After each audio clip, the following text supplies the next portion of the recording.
రాతి గుమ్ము అని, రాయిలో గుమ్ము అంటే గొయ్యి ఉందని వాటర్ వచ్చే జల ఆ రాతిలో వస్తుంటుంది. వచ్చే పనికి వచ్చిన వాళ్ళు, అడవికి వచ్చిన వాళ్ళు అందరూ అక్కడ నీళ్ళు తాగేవారు. నీళ్ళు తాగేస్తే ఇంకా ఆకలేసేది కాదు. ఆ నీళ్ళు తాగితే ఆకలేదు, ఇంకా ఆకలేదు, బలం నీరసం రాదు.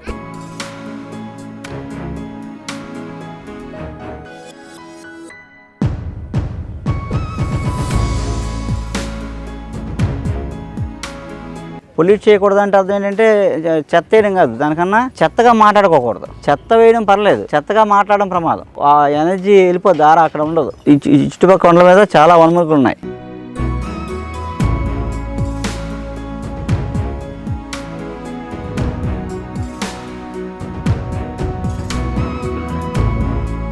రాత్రి అయినా పగలైనా అక్కడ రాగానే భయం అలాంటిది ఉండదు అనమాట. ఎవరో వెనకాల ఉండి సపోర్ట్ ఉన్నట్టు ఆ ఫీల్ ఉంటుంది అనమాట. ధైర్యంగా అంటే 100 మంది ఉంటే ఎంత బలం ఉంటుందో అలా అనిపిస్తుంది. నైట్ వెళ్ళినా సరే అంటే ప్రకృతి దేవతలు తిరుగుతూ ఉంటారు కొన్ని ప్లేసుల్లో.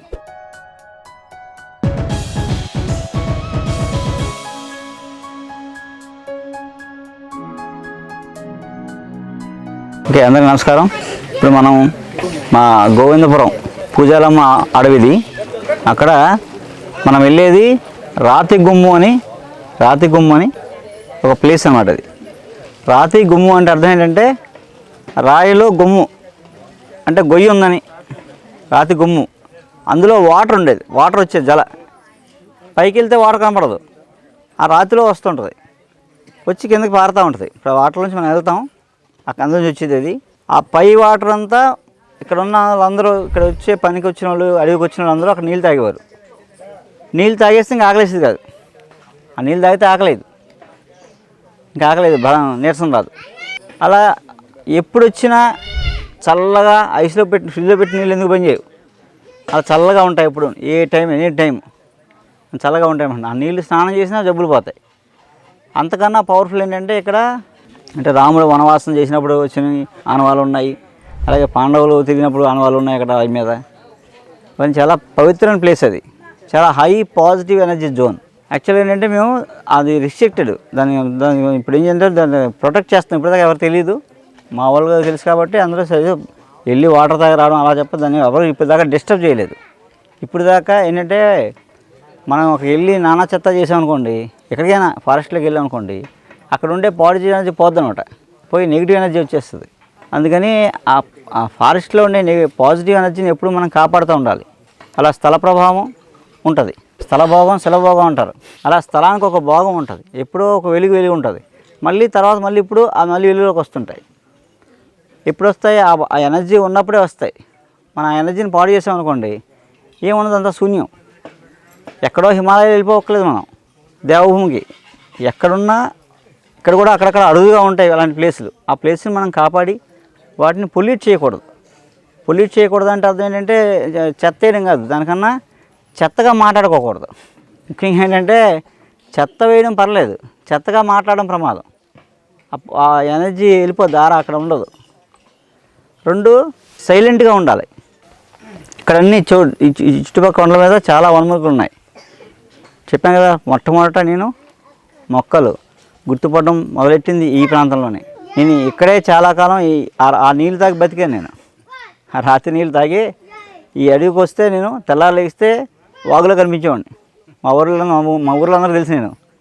నేను ఎక్కడైనా కనిపించానంటే ఇంటి దగ్గర కూడా కనిపించేవాడిని కాదు, కనిపిస్తే ఈ వాగులో కనిపించేవాడిని, లేదా అడవిలో కనిపించేవాడిని, లేదా ఎట్లా బయటికి వెళ్తున్నట్టు దారిలో కనిపించేవాడిని, ఏదైనా ఊరు వెళ్తే బయట కనిపించేవాడిని తప్ప నేను ఎక్కడ కనిపించేవాడిని కాదు.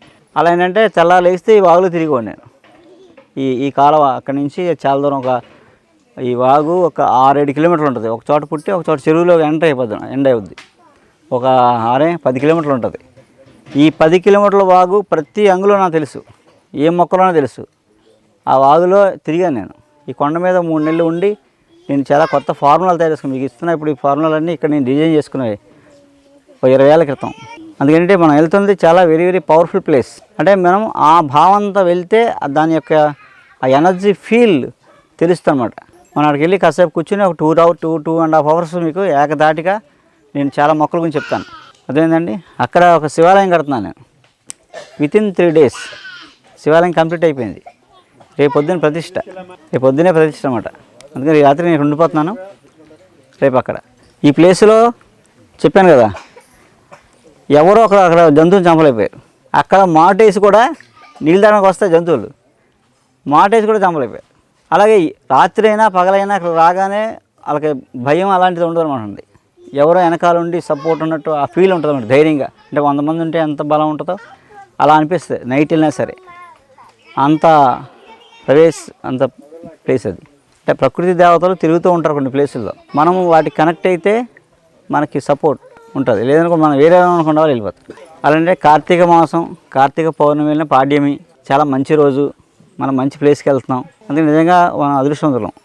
నాతో మీరు ట్రావెల్ చేయాలనుకోండి, నాతో అడవిలో తిరగాలనుకోండి, నేను వెళ్ళిన చేటుకి వెళ్ళకుండా 1 సంవత్సరం చెప్పగలను.